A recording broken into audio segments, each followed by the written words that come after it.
Estás en sintonía de radioangelus.org. Prepara tu corazón para reflexionar el Evangelio del día a cargo de nuestra hermana Rosita Molina. Lectura del Santo Evangelio según San Lucas, capítulo 1, versículos del 57 al 66 y versículo 80. Cuando le llegó a Isabel su día, dio a luz a un hijo. Sus vecinos y parientes se alegraron con ella al enterarse de la misericordia tan grande que el Señor les había mostrado. Al 8º día, vinieron para cumplir con el niño el rito de la circuncisión y querían ponerle por nombre Zacarías, por llamarse así su padre. Pero la madre dijo: no, se llamará Juan. Los otros dijeron: pero si no hay nadie en tu familia que se llame así. Preguntaron por señas al padre cómo quería que lo llamasen. Zacarías pidió una tablilla y escribió: su nombre es Juan. Por lo que todos se quedaron extrañados. En ese mismo instante se le soltó la lengua y comenzó a alabar a Dios. Un santo temor se apoderó del vecindario y estos acontecimientos se comentaban en toda la región montañosa de Judea. La gente que lo oía quedaba pensativa y decía: ¿qué va a ser de este niño? Porque comprendían que la mano del Señor estaba con él. A medida que el niño iba creciendo, le vino la fuerza del Espíritu. Vivió en lugares apartados hasta el día en que se manifestó a Israel. Palabra del Señor. Gloria y honor a ti, Señor Jesús. Reflexionamos en el nombre del Padre, del Hijo y del Espíritu Santo. Amén. Le llegó a Isabel su día, el día tan ansiado, el día de su liberación, el día de comprobar que para Dios todo es posible. De su liberación, ¿por qué? Porque en ese tiempo y en esos lugares, que una mujer no tuviera hijos era una maldición. Y era vergüenza para ellas, era vergonzoso para las mujeres. Y a esta edad, siendo ya una anciana, sin su regla, con un esposo anciano, el Señor le muestra su mano poderosa. Es el día de Isabel. Y cómo no iban a alegrarse sus vecinos y sus parientes, se veían que la mano de Dios estaba con ellos. Es que es ser un prodigio. La mano de Dios, que es símbolo de poder y protección. El poder de Dios se había manifestado grandemente, por eso que ya mencionamos, Isabel estéril y vieja. Su esposo también un anciano. Además, había quedado mudo Zacarías ante el anuncio del ángel, justo cuando estaba ejerciendo sus oficios sacerdotales, de que iban a tener un hijo. Puso en duda a Dios y por eso quedó mudo. Y él habla cuando obedece a Dios y le llama a su hijo como le dijo Dios a través del ángel, que sería su nombre Juan. Juan, que es de origen hebreo, que significa fiel a Dios, o Yahvé favorable, o regalo de la gracia de Dios. Miren qué significado más importante. Por eso nosotros debemos de aconsejar a nuestros hijos. Pues nosotros ya, algunos ya no va a dar ninguno de esos milagros, pero nuestros hijos que le pongan nombres a los hijos significativos. Yo me acuerdo hace años que estaba en un pueblito, yo no me acuerdo cuántos años hace trabajando, y una muchacha humilde que tuvo a su hijito, a los 2 días me mandó a llamar y me dijo que qué me parecía si el niño se llamaba Saddam Hussein. Entonces, ay no, vea lo que está de moda, a veces un pagano de una novela, a veces, a ver cuánto, vea, después de estos días se van a llamar coronavirus, pandemia, porque así somos nosotros. Ni siquiera a veces para escoger los nombres de nuestros hijos hemos buscado el sentido de Dios para descubrir que nuestros hijos y nosotros todos tenemos una misión y que ojalá que nuestro nombre sea coherente con esa misión. Dios es favorable con ellos y por eso les da ese regalo. predestinado para tener al profeta de fuego, al hijo de la vejez y del milagro, que fue desde su nacimiento nazareo, es decir, consagrado, santo, puro. Nunca se cortó el pelo, ni bebió vino, ni conoció otro amor que no fuera el amor de Dios. Para eso había sido engendrado este chiquito, nacido meses antes de que naciera Jesús.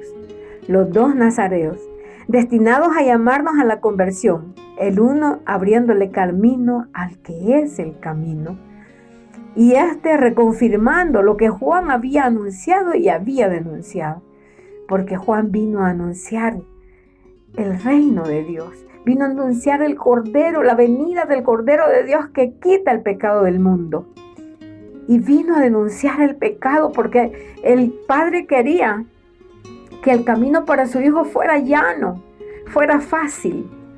Por eso sacrificó a Juan el Bautista. Y así tenemos que el 8º día cumplieron con Juan el rito de la circuncisión, que era la señal externa del pacto con Dios, por lo que el hombre entraba a la comunidad del pueblo escogido. Eso es lo que hoy para nosotros el bautismo, instituido por nuestro Señor, por el cual pasamos a ser parte de la gran familia de Dios para poder llamarlo Abba, Abba papá, Abba papito. La circuncisión para Juan, y luego él comienza a bautizar con agua, a bautizar para que sean limpiados de los pecados todos aquellos que en ese momento esperaban la venida del Salvador, esperaban la venida de un nuevo rey. Y se arma el gran alboroto allí en la casa de Isabel. Querían llamarlo Zacarías, pero Isabel, que de seguro sabía por su esposo que la voluntad de Dios era que se llamara Juan, dice no, se llamará Juan, como dice Dios, como Dios quiere. Ellos buscaron la voluntad de Dios, ellos obedecieron a Dios. Y mire qué regalo tan grande tener a ese profeta de fuego que anunciara la venida del Cordero Santo. Dice la Escritura que todo nombre viene del cielo. Ojalá, ¿verdad? Pero como nosotros no ponemos el oído para el cielo, nosotros lo ponemos para el mundo, para el mundanal ruido, y entonces a veces ponemos esos nombres ruidosos. Este es el niño que más tarde, después de estar en el desierto, sin familia, sin comodidades, a solas con el gran yo soy, curtiendo su cuerpo en el sol y su alma en la presencia del Eterno, deberá de venir a llamar al camino del Señor, a ponérsela más fácil al Señor. En una Judea que había sido dividida, humillada, saqueada, reducida a la esclavitud moral. Una Judea que esperaba volver a tener un rey como David o como Salomón. Ese rey es el que les anuncia a Juan al decirles: yo soy la voz que grita en el desierto. Después de mí vendrá otro de quien no soy digno de desatar la correa de sus sandalias. Ese niño que gritó en el desierto, y sigue gritando el pobre Juan en el desierto del mundo, donde las bestias humanas devoran vorazmente el reino de aquel que ha de volver. Nosotros tenemos que ver la Escritura como ese eterno presente de Dios, el mismo de ayer, ahora y siempre. El que vino va a volver, solo que ya no va a volver en esa condición, ya no va a volver como esclavo de los hombres, hoy va a volver como rey de los hombres. Y está anunciando Juan: este es el niño de que se habló mucho en las montañas de Judea y de quien Jesús diría más tarde. Fijémonos lo que Jesús dijo más tarde. Lo encontramos en San Mateo capítulo 17, versículo 12. Créanme, Elías ya vino y no lo reconocieron. Y no lo reconocieron, sino que lo trataron como se les antojó. Palabra del Señor. Los discípulos, dice la misma palabra, comprendieron que se refería a Juan el Bautista. Elías ya vino. Elías se fue en un carro de fuego, lo acabamos de escuchar en un evangelio, pero volvió en Juan. Volvió en Juan. Cristo vino como esclavo y ha de volver como Rey soberano. El mismo Juan al que su padre, lleno del Espíritu Santo, le cantaría: como leemos en San Lucas capítulo 1, versículo 76, y tú, niño, serás llamado profeta del Altísimo, porque irá delante del Señor para prepararle sus caminos. Juan vino a anunciar que Dios nos visitaría. Y nos sigue anunciando. La iglesia nos sigue diciendo, espera en el Señor. Y di constantemente, ven Señor Jesús. ¿No estará Juan, Elías o como se llame ahora llamándonos a la conversión? ¿No será esta pandemia un llamado a la conversión? A que nosotros volvamos nuestra mirada al Dios Altísimo. Nos volvamos a Él con el alma y con el corazón, dejando nuestra vieja manera de vivir. Ha de venir el Señor. ¿No será que hoy estamos como en la vieja Judea, saqueada, afligidos, esclavizados? Y hay un Juan que grita en el desierto, dejen el mal y hagan el bien, porque ya viene su Rey, su Redentor.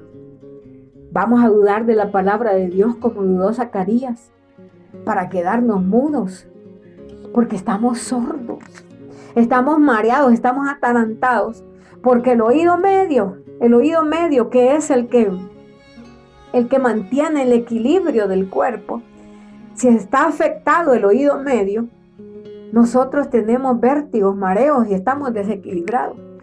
¿No será que a Dios solo le estamos prestando la oreja, el oído externo, y no le prestamos el oído medio y por eso estamos desequilibrados? Porque tenemos enfermo el oído medio.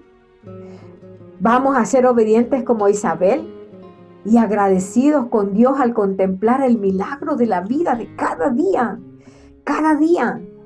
Cada día sintamos que nace Juan, un Juan en nosotros, un Juan que debe de allanar el camino del Señor, un Juan que debe de decir, convirtámonos, volvámonos al Señor y esperémoslo gozosos.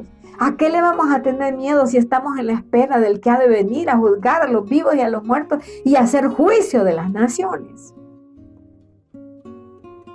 Somos conscientes de que como Juan tenemos una misión para allanar el camino para cuando nuestro Señor regrese. ¿Creemos en nuestro corazón que Él ha de venir? ¿O vivimos la vida como fariseos y saduceos, como sacerdotes y escribas que sabían mucho sobre las escrituras, las promesas, las profecías, pero cuando todo se cumple en Cristo, no lo conocieron y mataron al Rey tan esperado?